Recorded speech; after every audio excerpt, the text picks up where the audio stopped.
Imagine one day you're sitting down on your couch. You're screaming, crashing, yelling. You quickly notice it's your younger brother or even a younger sibling. You have to lock yourself in your room because your mother's saying that he needs to be restrained. You lock yourself in your room like a scared ant underneath the magnifying glass of a child.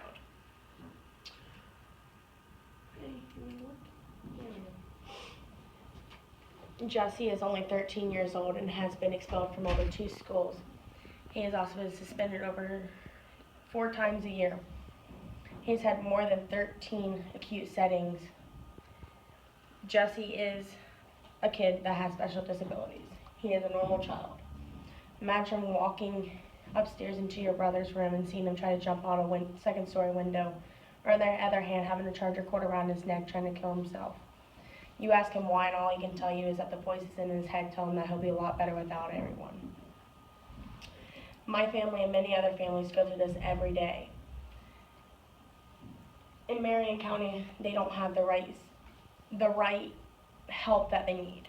By getting these help, it will decrease the financial burden on all levels. It also decreases the amount of dropouts. In addition, there'd be less children who commit suicide. Mental illness in Marion County is very strong. There's over 13% of children who have a mental illness end up being dropouts because they are a distraction or they are harm to themselves or others. And there will no longer be schooling. Parents have 2 options. They can either quit working to support their child, or they have to go and homeschool their child or leave their child to no help. Approximately 50% of children ages 14 and older with a mental illness drop out of high school, according to Mental Health by the numbers. The parents have to quit working and then they lose financial money. Jesse is 5'3" and only weighs 90 pounds. Within the last year, Jesse has been on more medication than a grown man who is 32 and weighs 400 pounds. He's been on more medication. Jesse has had hallucinations of dead Indians at his footstep. He has had hallucinations of blood coming out of his walls. He's also fought with high cholesterol, and his thyroids are attacking his body because of all this medication. When Jesse was 11 years old, it was a winter night. It was about 13 degrees outside. He ran outside because he was having one of his fits. He ran out with no shoes, just a pair of pajama pants and his robe. He ended up getting 3rd-degree burns on his feet from the frostbite. He almost lost 2 of his toes. It took us 15 minutes to find him because he ran away because of this rail break. Did you know 90% of the children that commit suicide had an underlying mental illness? The financial issue of these children is a ripple effect. First, it starts with the parents who have to drop out of their work to support their child. Then they have to order a personal tutor and an aide for their child so their child can still get the learning that they need. Then it has to be the county's issue because they have to compensate for the amount of money that the parents are losing because they have dropped out of their work for the children. Then it becomes a state financial issue because of the state having to compensate for the high medication costs for these children.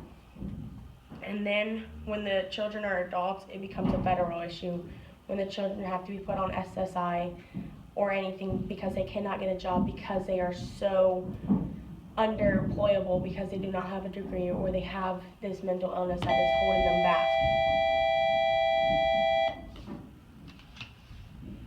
It's horrible that these children are on so much medication just to function, and it works for maybe a year if you're lucky. Every year, Jesse is put on more than medication.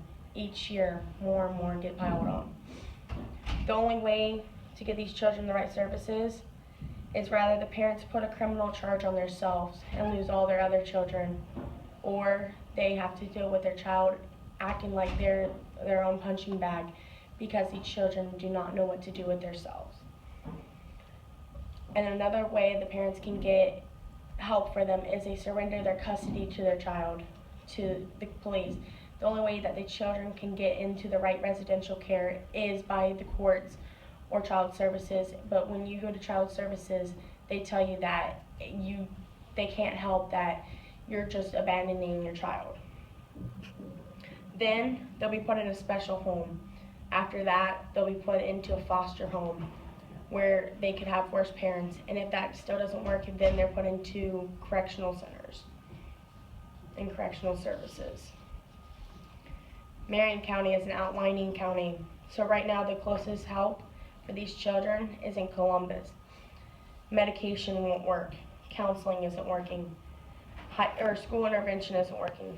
Jesse and children like Jesse are all just going to be a statistic because they cannot get the help they need. They are going to be homeless. They're going to have to live off the government. They're not going to be able to be a normal citizen, and everyone's going to look at them different. They're going to be the state's problem. Jesse needs the help, and nobody can provide Jesse with the help he needs. So we need these services in Marion County to be able to get the right services for these children, to help them, to make them better, to make them a citizen.